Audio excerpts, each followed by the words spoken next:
If this zodiac reading has come across your feed, perhaps it is meant for you. Okay, here we go. The first message of the day goes to our Leo friends. This week, you need to focus on breath. As you go through your week, take time to stop and notice your breathing. How are you breathing? How does it make you feel? Each time you stop to focus on your breath, make an effort to deepen that breath.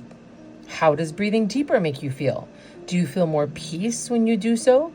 Continue this practice throughout your week, noticing your breath and then deepening that breath. Next up, Sagittarius. This card is a sign that it is time to do what you have been putting off. Make a commitment to yourself to begin your journey this week. It might seem scary, but no one is ever really ready to take the first step. It's not perfection that you should seek, but a life lived fully. Capricorn, the next message is for you. What we want and what we need can be two very different things. It's time for you this week to reflect on the difference between these two things in your life. This week, ask yourself if there is an act of beneficial self-care that you have been putting off because it isn't something that you necessarily want to do. This card is your sign to do what you need to do for yourself now. Gemini. This card is your sign that it is time to reflect on what you need to release. This week, ask yourself if there's something holding you back or forcing you to grow in a direction that might not be for your benefit. There are things that we can hold on to for too long. The past, an ideal, a dream, a painful memory. It's time now to let go of anything that no longer serves you. The next message is for Scorpio. This card is your sign that it is time for you to celebrate yourself and your accomplishments. This can be done with yourself or with others, but the key is to focus on what you have already accomplished, not what might be waiting for you in the future. So this week, create a space that encourages play, laughter, fun. Invite your friends to join you. Take pleasure in their company. Savor the simple things like food and friends, and give yourself a chance to celebrate your life. Up next, Aries. It is time for you to walk down memory lane this week, Aries friends. Photographs can be really powerful tools when working with your inner self because it brings to the present memories and feelings associated with our childhood, both the positives and the negatives. This is a great practice, particularly when working through harmful patterns, traumas, areas that we are trying to release from ourselves regarding our childhood and our past. Release the traumas that no longer serve you. Forgive your past.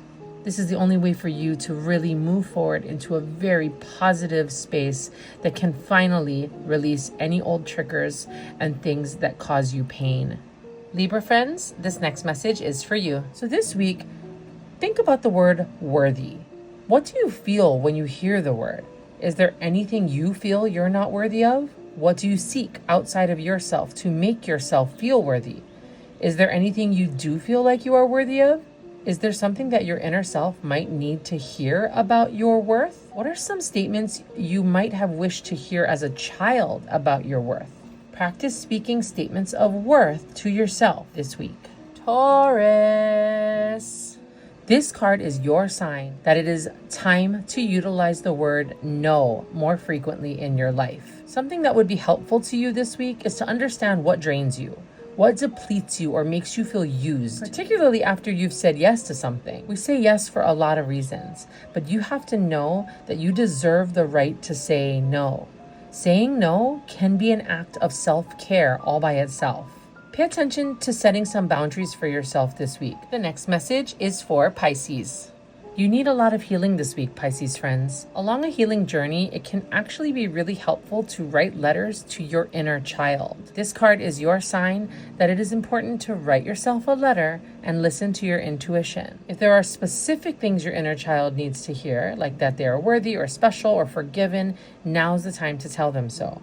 When you finish writing your letter, maybe try to burn it in a releasing ritual. Set your intention to let go of what once was and invite love and forgiveness in, and then burn your letter. Up next, Aquarius. Take time this week to purposefully acknowledge all the good things in your life. As you remember all of the good things, let the feeling of gratitude envelop every part of your being with warmth and dazzling bright light. Cancers! Oh, Cancer friends, endings are an inevitable part of the rhythm of life. This card is your sign to allow yourself to feel whatever you need to feel around this current ending in your life. Take time. You need to process emotions, and remember that there is no need to feel shame for your emotions. It's okay to be excited. It's okay to be sad. It's okay to feel mad or afraid. It's okay to be happy. It's okay to exist exactly as you need to in these moments. And the final message of the day goes to our Virgo friends. This week is the time to let hope in. There is so much good waiting for you ahead. There is a deep and divine love that is always present and always waiting. You are loved and you are never ever alone. Reach out today with your heart towards the divine and remember how it feels to be loved by something greater than what is physically in front of you. And now a message for the collective. I let go and float through any times of stress.